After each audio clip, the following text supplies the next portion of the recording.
Hello, you're welcome to Dual Political Blog, your one-stop blog for analysis on political issues in Nigeria, in Africa, and across the globe. Our focus today will be on the fight against corruption in Nigeria. Sometimes when we talk about corruption, people think, oh, corruption is only when someone misappropriates public funds, or the governor or the commissioner, the minister steals public funds. Yes, it's part of it. But sometimes the corruption is perpetrated by the all and sundry in the Nigerian society. Last week, the president said that we're going to fight corruption head on. Yes, good gesture, but how serious is the government in fighting this corruption? Let's take a case of Yaya Bello, for example. A man that is, Nigeria is just a very, very funny place.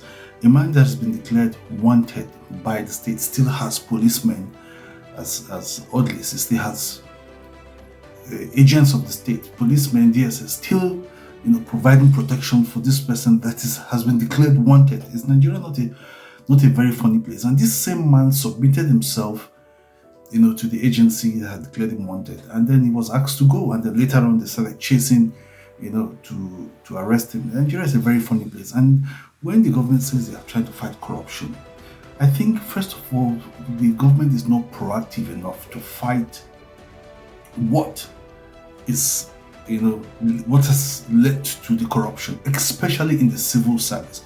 Now let's take the current state of the economy, for example. Now, the government has said the minimum wage is 70,000 naira, even though it has not been implemented. But now look at the expenses of civil servants.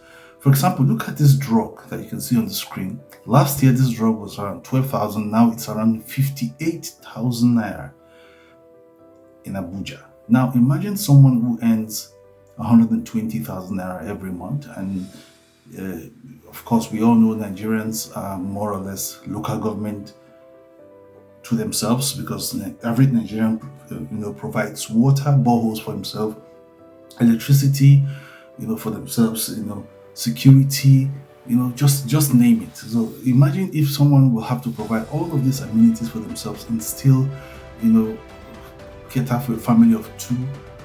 Where will they get money to save? Now, what are you indirectly telling such a civil servant? Steal, be corrupt, because the earnings X and the expenses are Y. How can you marry these two together? Except the person will have to steal.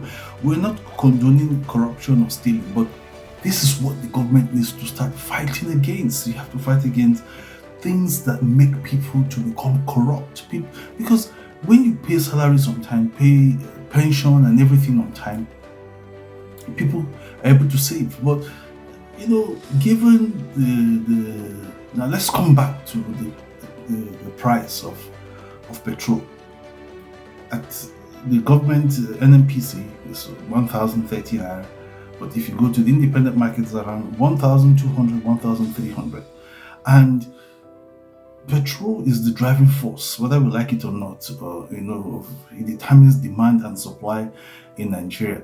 So if one way government can tackle corruption is to ensure that things are within the reach of people. But if these things are not within the reach of people, how can people not steal? How can people not try to shortchange their fellow citizens? How can people not try to steal from the government?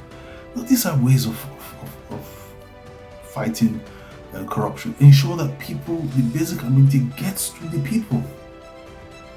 It's not necessarily that everything that happens you just have to give people rights, but there's things that are much more important than just giving people rights. Help them to have a standard way of living. That way people will not steal. Okay, you have implemented 300% for judicial workers. How about the police? The average policeman doesn't earn enough to cater for himself and his family. There's no housing for them, no insurance, no public transport, nothing for these people. How do you expect them not to collect bribes? Now, these are the elements that leads to corruption that we talk about, because sometimes when you talk about corruption in Nigeria, people just think, oh, it's when a minister, a governor, or a commissioner, or a top-ranking member of this government steals. No, that's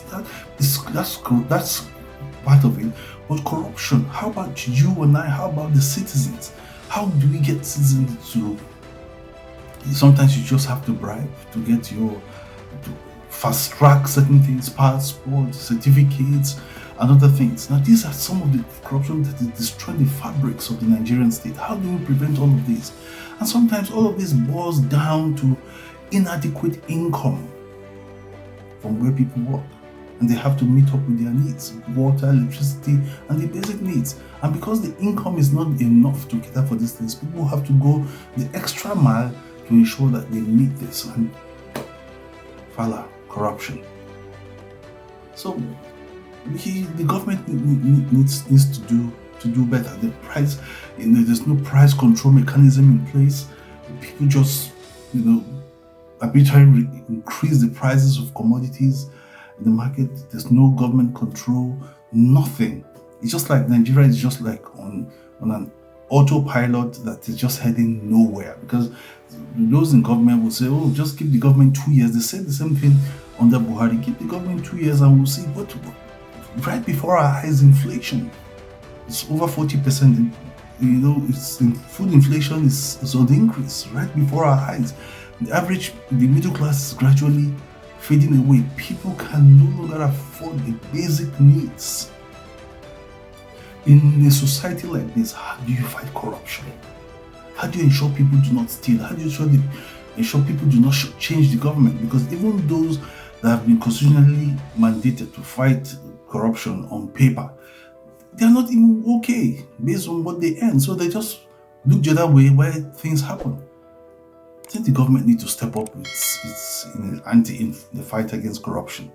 Just tell us what you think. Please don't forget to subscribe to my YouTube channel. Follow me on Instagram, YouTube, Facebook, and TikTok. You can also subscribe to my WhatsApp channel, the number showing on your screen. And I remain yours, Joel.